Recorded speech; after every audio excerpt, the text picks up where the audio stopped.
quest to find a sanding machine to do that job for years. I've seen the robots. That's actually the best one I've seen yet. Make it more automated, get a cleaner, sanded door in time, on time. So much simpler to operate. It makes it easy on the end operator to do the doors and get things done. This robotic arm, is the best one in the whole show.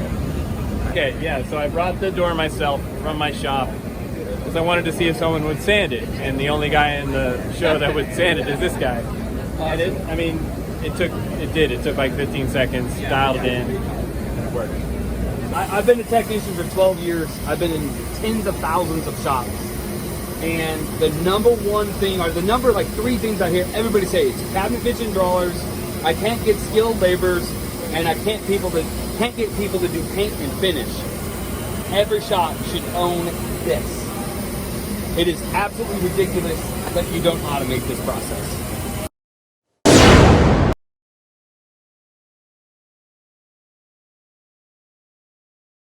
Hey, and don't forget, a penny saved is a penny earned. At mywoodfactory.com, you can buy and sell your used machinery with no commission.